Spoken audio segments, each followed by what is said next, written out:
Many people search for a fixed identity, something stable, defined, safe, a clear answer to the question, who am I?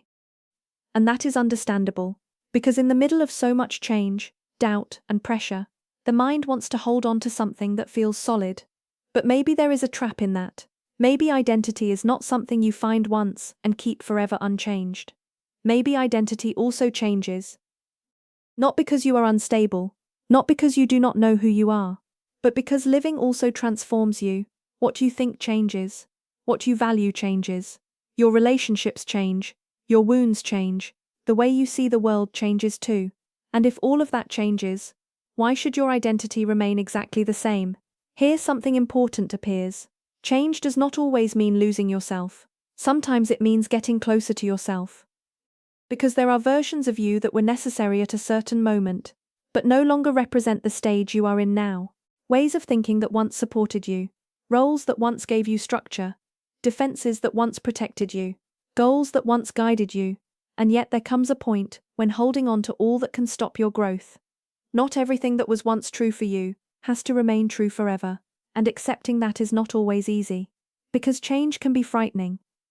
It is frightening to leave behind a familiar image, to recognize that you no longer want the same things, to accept that certain parts of your life no longer fit the person you are becoming.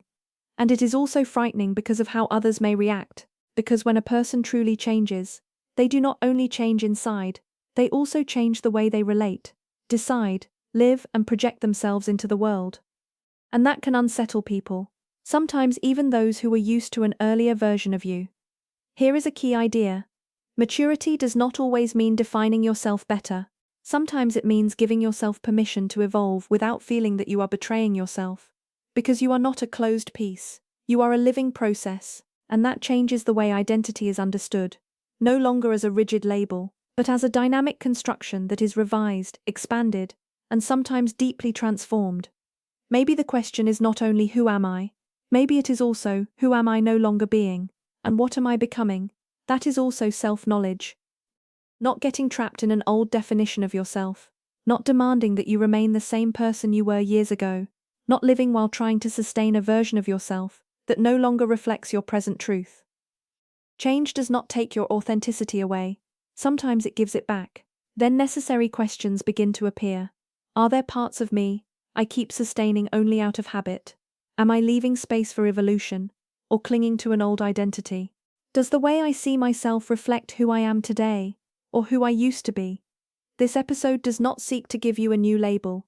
It seeks to remind you that growth also means transformation, and that perhaps an important part of personal purpose is not only about finding yourself, but also about allowing yourself to change with awareness.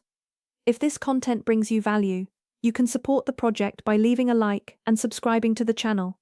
That way, we continue building this space of reflection, awareness, and growth together. This is not only about defining yourself, it is also about giving yourself permission to evolve. See you in the next episode.